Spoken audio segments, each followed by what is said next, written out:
시청자 여러분, 안녕하십니까? 날씨가 급작스럽게 추워지면서 호흡기 환자가 크게 늘고 있습니다. 특히 소아 청소년을 중심으로 폐렴과 백일해가 유행해 소아과 진료는 하늘의 별 따기가 되고 있습니다. 진료 시간을 예약하는 앱도 너무 빠르게 마감돼 병원이 문을 열자마자 먼저 진료를 받으려는 이른바 소아과 오픈런이 곳곳에서 벌어지고 있습니다.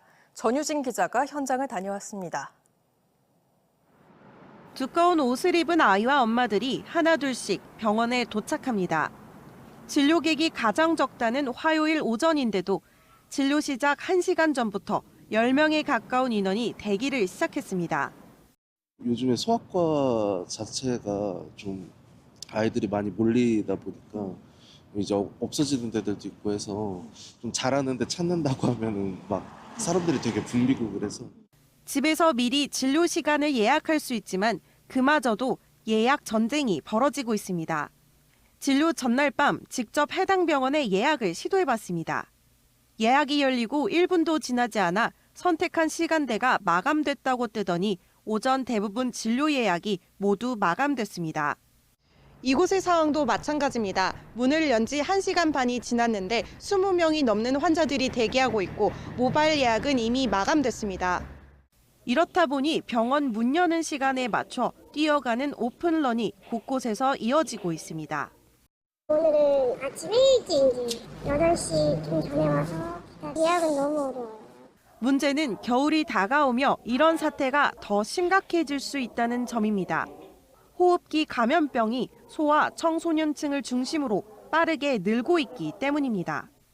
마이코플라즈마 폐렴으로 올해 2만 3천여 명이 입원했는데 그중 12살 이하가 71%를 차지하고 지난해에 비해 10배 가까이 증가했습니다. 백일해 역시 3만 명을 넘는 환자가 발생한 가운데 이 중 87.2%가 7에서 19살에서 발생했습니다. 최근 5년간 새롭게 문을 연 소아과보다 문을 닫은 곳이 더 많은 상황에서 소아 청소년들의 호흡기 감염병이 유행하면서 의사 인력 부족으로 인한 소아과 진료 공백 상황이 더욱 악화되고 있습니다. TJB 전유진입니다. 공공기관 2차 지방 이전이 또다시 연기되면서 지역에서 비판의 목소리가 나오고 있습니다. 이장우 대전시장은 오늘 열린 확대 간부회의에서 혁신도시로 지정된 곳이 대전과 충남 두 곳인데 아무런 조치가 없다며 대통령실과 국토교통부에 조속히 촉구 서한문을 보내라고 지시했습니다. 더불어민주당 대전시당도 논평을 내고 반복되는 공공기관 이전 연기는 국가 균형 발전과 지방의 생존권을 무시한 처사라며 공공기관 이전을 흥정의 대상으로 삼지 말고 이전을 즉각 추진하라고 강조했습니다.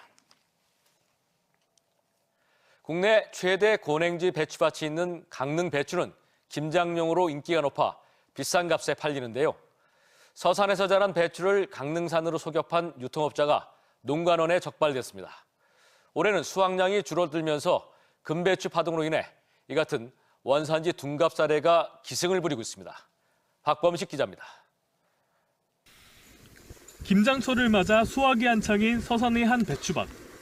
배추를 서너 포기씩 담아놓은 망을 자세히 들여다보니 신선배추라는 표기와 함께 강릉배추 상표가 붙어 있습니다. 서산에서 수확한 배추를 강릉산으로 표기해 원산지를 둔갑시킨 겁니다.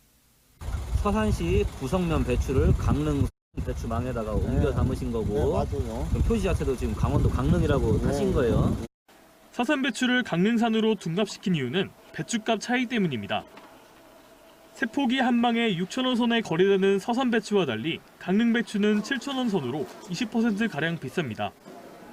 유통업자 A씨는 지난달 19일부터 이틀간 원산지를 속인 배추 4,200만 원 상당을 서울과 부산 도매시장에 팔아넘겨 900만 원의 부당이득을 챙겼습니다. 여기가 브랜드가 없다 보니까 원하니까 내가 해봤는데 이런 일이 벌어진 거지. 올해는 폭염으로 여름 배추값이 폭등하는 이른바 금배추 파동 속에 올 11월까지 원산지 둔갑 적발 건수가 156건으로 지난 2022년 70건에 비해 2배 넘게 늘었습니다. 인지도가 높은 강원도 강릉산으로 표시할 경우 비싼 가격으로 유통된다는 것을 악용한 범죄 행위로 이런 유산 범죄가 이루어질 수 없도록 현장 모니터링 감시 활동 강화 등 지속적인 단속을 실시하도록 하겠습니다. 농산물 품질관리원은 원산지 농갑이 기승을 부리고 있는 만큼 배추뿐 아니라 마늘과 양파 등에 대해서도 단속을 확대할 방침입니다. TJB 박범식입니다. 술을 마신 채 운전을 하다가 환경미화원을 치어 숨지게 한 20대에게 징역 12년의 중형이 선고됐습니다. 26살 남성 A씨는 지난 8월 7일 새벽 소주 4병을 마신 뒤 만취 상태로 차량을 운전하다가 천안시 문화동의 한 도로에서 작업 중이던 30대 환경미화원을 치어 숨지게 한 혐의로 재판에 넘겨졌습니다. 대전지법 천안지원 형사 5단독은 살인 행위로 비난받는 음주운전에 대해 경종을 울리고 이 같은 범행을 사회에서 영원히 근절해야 한다고 판시했습니다. 오늘 낮 1시 50분쯤 당진 송산면의 한 다가구 주택 3층 원룸에서 불이 나 집안에 있던 40대 A씨가 전신에 2도 화상을 입고 병원에 옮겨졌습니다. A씨 이외에 다른 거주자 1명은 대피를 해서 추가 인명피해로 이어지지 않았습니다. 30여 분 만에 불길을 잡은 소방당국은 무언가 터지는 듯한 소리가 났다는 진술 등을 토대로 정확한 화재 원인을 조사하고 있습니다. 최근 전국적으로 조류 인플루엔자가 확산되고 있는 가운데 세종의 한 산란계 농장에서 H5형 조류 인플루엔자가 확인됐습니다. 지난달 말 서산의 오리 농가에 이어 일주일 만에 또 조류 인플루엔자가 발생한 겁니다. 더구나 철새 도래가 다음 달 정점을 찍을 것으로 예상되면서 방역당국이 추가 확산을 막기 위해 총력전을 벌이고 있습니다. 이수복 기자입니다. 세종시 연동면의 한 산란계 농장. 출입금지 팻말이 붙어 있는 가운데 살처분 작업에 투입된 방역 관계자들이 분주히 움직입니다. 지난 2일 이 농장에서 사육하는 닭들이 폐사한다는 신고를 받은 방역당국이 검사에 나선 결과 닭들의 분변에서 H5형 조류 인플루엔자 항원이 검출됐습니다. 고병원성 여부는 늦어도 내일쯤 나올 전망입니다. 사육 중인 산란계 23만 3천 마리에 대한 살처분이 시작된 가운데 세종시는 내일 오후 1시까지 전국 가금농장과 관련 업체들에 대해 일시 이동 중지 명령을 내렸습니다. 이와 함께 반경 10km 일대 농가에 대해서도 조류 인플루엔자 검사를 진행하고 있습니다. 미호천 근처에 있기 때문에 거기가 지금 철새도 좀 많이 다니고 있기 때문에 그런 요인이 있지 않았나 그렇게 추측을 해보고 실제 이제 역학조사는 지금 같이 진행 중에 있습니다. 대전, 세종, 충남 지역에서 조류 인플루엔자가 확인된 건 지난달 25일 서산시 고북면 오리농장 이후 2번째, 전국적으로는 7번째입니다. 충남도는 서산 오리농장 이후 AI 의심 신고가 들어오진 않았다면서도 긴장의 끈을 놓지 못하고 있습니다. 국내 유입되는 겨울 철새 규모가 매년 1월 절정을 이루는 만큼 철새들의 월동 기간이 끝날 때까지 조류 인플루엔자 확산 가능성을 배제할 수 없기 때문입니다. 방역당국은 철새 도래지 등 바이러스 접촉 가능성이 있는 지역에 대한 출입을 피하는 한편 닭이나 오리가 폐사하거나 산란율이 떨어지는 등 의심 증상이 나타나면 즉시 신고해 줄 것을 당부했습니다. TJB 이수복입니다. 대전 서구가 내년부터 출산하는 다자녀 가구에 재산세 50%를 감면하는 정책을 도입합니다. 오늘 서구의회를 통과한 구세 감면조례 일부 개정 조례안은 내년 1월 1일 이후 서구에서 출산하고 출생등록을 한 2자녀 이상 다자녀의 부모가 공시가격 9억 원 이하의 1가구 1주택을 소유한 경우 도시지역분을 포함한 재산세 50%를 감면하는 것을 골자로 하고 있습니다. 저출산 문제 해결을 위해 구세를 감면해주는 조례 개정은 이번이 처음입니다.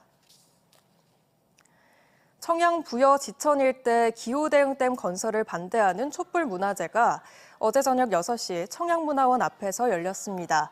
청양군 80여 개의 시민단체 등으로 구성된 지천댐 건설 반대 대책위는 촛불을 들고 반대 서명운동과 노래 부르기 등을 통해 지천 수호 의지를 다졌습니다. 최근 롯데그룹이 유동성 위기설로 홍역을 치르고 있는 가운데 위기설 불똥이 롯데백화점 대전점에도 튀었습니다. 인터넷 커뮤니티를 중심으로 대전점 매각설이 나오고 있는 건데 진짜 매각 가능성이 있는 건지 양정진 기자가 따져봤습니다. 한때 갤러리아 타임월드와 함께 대전 1위 점포를 다투던 롯데백화점 대전점. 하지만 지난 2017년부터 매출이 하락세를 타며 최근 연 매출액이 2천억 원 이하로 떨어졌습니다. 이런 가운데 최근 롯데백화점 본사가 지난 6월 폐업한 마산점에 이어 매출 하위권 점포에 대한 매각을 추진하면서 대전점도 온라인 커뮤니티를 중심으로 때 아닌 매각설에 휩싸였습니다. 뉴스 보다가 롯데백화점 딴 지역도 어디 뭐 매각한다는 얘기 얼핏 본 것 같긴 했었거든요. 매출 안 나오는 데들. 사실 여기도 지금도 가보면 사실 성심당 빼고는 백화점에 사람 별로 없는 것 같고. 롯데백화점 대전점 측은 매각 논의와 구조조정 여부는 모두 사실무근이라고 밝혔습니다. 대전점은 4년 전 계약을 2030년까지 연장해 기간이 아직 많이 남았고 매출 손익에도 전혀 문제가 없다는 겁니다. 실제로 롯데백화점이 매각이나 폐점을 검토 중인 것으로 알려진 매출 하위권 점포는 10여 곳으로 대전점은 포함돼 있지 않습니다. 매출액도 성심당 입점 효과로 백화점을 찾는 유동인구가 늘면서 지난 2022년부터 올 상반기까지 3년째 상승세를 기록하고 있습니다. 없다고는 못하죠. 없다고는 못하고 성심당이 앞에 있으니까 또 이제 또 겸사겸사 여기서 모임도 하고 빵도 사고 그러니까. 다만 심각한 내수 침체로 국내 유통산업 전체가 위기에 직면한 상황에서 현금 유동성을 확보하기 위한 롯데백화점 그룹 차원의 전국 점포 구조조정 흐름은 막기 어려울 것이라는 분석이 나옵니다. TJB 양정진입니다. 아산시는 선장면 군덕리 일대 철새 서식지 복원을 위해 현대자동차와 한국환경보전원이 참여한 가운데 민관협력 자연환경 보전 및 생물 다양성 증진을 위한 업무 협약을 체결했습니다. 이번 협약에 따라 현대자동차는 재원을 투입해 철새 서식지 복원과 탐방시설 정비를 담당하고 한국환경보전원은 복원 대상지 발굴과 복원 활동을 지원하며 아산시는 복원된 철새 서식지의 장기적인 유지와 관리를 맡게 됩니다.